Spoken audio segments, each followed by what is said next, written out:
राजद के जिला अध्यक्ष बेनीपट्टी के पूर्व विधायक रामाशीष यादव ने बिहार की बेटियों पर किए गए आपत्तिजनक बयान को पूरे बिहारियों का अपमान बताया है। शुक्रवार को पार्टी कार्यालय उमगांव में प्रेस वार्ता कर उन्होंने कहा कि हमारे बिहार की बेटी माता जानकी थी, जिन्होंने अपने पति श्री राम के साथ मिलकर धर्म और न्याय की लड़ाई लड़ी। उनके स्वयंवर में बड़े बड़े राजा महाराजा आए थे, लेकिन किसी ने भी उनकी प्रण को छूने की हिम्मत नहीं की। आज 21वीं सदी है, जब हम आजाद हैं, तो हमारे बिहार की बेटियों को अपमानित किया जा रहा है। हिमाचल प्रदेश के मंत्री के पति गिरधारी लाल साहू ने बिहार की लड़कियों को 20 से 25 हजार में बिकाऊ बताया है। यह बयान न केवल बिहार की बेटियों का अपमान है, बल्कि पूरे बिहार का अपमान है। हम बिहारी लोग जागेंगे नहीं? क्या हम इसका मुकाबला नहीं कर पाएंगे? नहीं, हम चुप नहीं बैठेंगे। हम अपने बिहार की बेटियों के सम्मान के लिए खड़े होंगे। हम अपने समाज की इज्जत के लिए लड़ेंगे। हम मांग करते हैं कि गिरधारी लाल साहू को तुरंत माफी मांगनी चाहिए और उनके बयान के लिए उन्हें सजा मिलनी चाहिए। मौके पर प्रखंड अध्यक्ष रामचंद्र शाह, योगेंद्र प्रसाद यादव, धनिक लाल यादव, अमरनाथ यादव, रंजित मेहता, मनोज शाह, शत्रुघ्न ठाकुर, रंजित यादव सहित अन्य कार्यकर्ता मौजूद रहे। आज हम लोग यहाँ पर राष्ट्रीय जनता दल हरलाखी प्रखंड के अध्यक्ष श्री रामचंद्र शाह जी की अध्यक्षता में बैठक करके हम लोगों ने अभी जो वर्तमान परिस्थिति है उस परिस्थिति पर विचार विमर्श काफ़ी देर से कर रहे हैं, जिसमें खास करके बिहार के बेटी के बारे में कहा गया है। उत्तराखंड के मंत्री के पति साहू जी ने जिस रूप में, जिस औने पौने भाव में, जिस अपमानित भाषा का इस्तेमाल बिहार की बेटी के साथ नहीं, बिहार के इज्जत के साथ किया है, बिहार की मान सम्मान के साथ खिलवाड़ किया है। ये बीजेपी के मंत्री हैं और उनके पति हैं, उनको उसी पर हम लोग विचार विमर्श कर रहे थे कि जिस जगह हम लोग बैठे हैं जनक जननी जानकी जी का जगह है। राजा जनक यहीं पर थे, जिनको वैदेही जनक के रूप में भी लोग जानते हैं। और उनकी लड़की का नाम जानकी जी थी। उनका हुआ कि जो हमको इस धनुष को तोड़ देगा, उन्हीं के साथ स्वयंवर की बात किए थे। और स्वयंवर में बड़े बड़े राजा महाराजा जो देश भर का, दुनिया भर का आया था, उसको हिम्मत नहीं हुआ जो छू सकेगा। ये है बिहार की बेटी। और बिहार की बेटी जब यहाँ से गई है यूपी, अयोध्या के बाद में फिर लखनऊ, वहाँ लंका जाने का उनको जो मौका मिला, जिस तरह से अपनी पति भक्त का, पति का जो कर्तव्य होता है पत्नी का निर्वहन करने की उन्होंने जो काम किया और दिखाया, और जिस तरह से अपने चरित्र की रक्षा लंका में जाकर के की, और जिस तरह लंका का विध्वंस हुआ आप सभी जानते हैं। और हमको लगता है बीजेपी के लोग भी जानते होंगे, क्योंकि जय श्री राम बोल रहे हैं। और जय श्री राम बोलने वाले को यह भी सोचना चाहिए कि जय श्री राम यही बिहार की धरती से राम का महिमा मंडित हुआ। जब वाल्मीकि जी आए, वाल्मीकि यहाँ पर आकर के उनको साथ लेकर के आए थे, जिस समय में वो कहीं ना कहीं उनको वो पहचान नहीं थी। और इसी बगल में है बिसौल, इसी हरलाखी ब्लॉक में पड़ता है बिसौल, जहाँ पर विश्वामित्र जी ठहरे थे।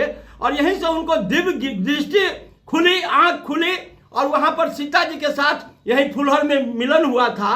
वो जानकी जी को, जगह को इस तरह से अपमानित करना, इसके लिए हम राष्ट्रीय जनता दल के लोग, बिहार के लोग, खास करके ये जो इस धरती की जहाँ की बेटी थी जनक जननी सीता, उस जगह को जिस तरह से अमर्यादित किया है, उसके लिए घोर भर्त्सना करते हैं। और इसके लिए पूरे देश की ओर से माननीय मोदी जी को और उनके जो सबसे बड़े चहेते हैं अमित शाह जी, उनको माफ़ी मांगना चाहिए। और मुझे तो तब आश्चर्य होता है कि यहाँ पर दो है डिप्टी सीएम। वो डिप्टी सीएम एक बुलडोजर बाबा है, एक बुलडोजर बाबा है। बुलडोजर बाबा कहते हैं कि हम पूरे बिहार का जो सरकारी जमीन है उसको हम खाली करेंगे, और दूसरे बुलडोजर बाबा है कहता है कागज लेकर के आओगे, और सीओ को, वीडियो को केवल धमकाने का काम करता है। न जाने उनका क्या धंधा है। क्या उनको इस बात के लिए थोड़ा भी शर्म नहीं होता कि बिहार की को इस तरह से अपमानित किया है, जिस पार्टी का वो नेता मंत्री है, मंत्री के पति है, तो उसका जवाब दें। उसके लिए उनको कोई नहीं, उनको इस बात के लिए भर्त्सना भी करने की जरूरत नहीं है कि वो बिहारी नहीं है। क्या उनमें बिहारीपन नहीं है? क्या उनको बिहारी का बेटा नहीं है?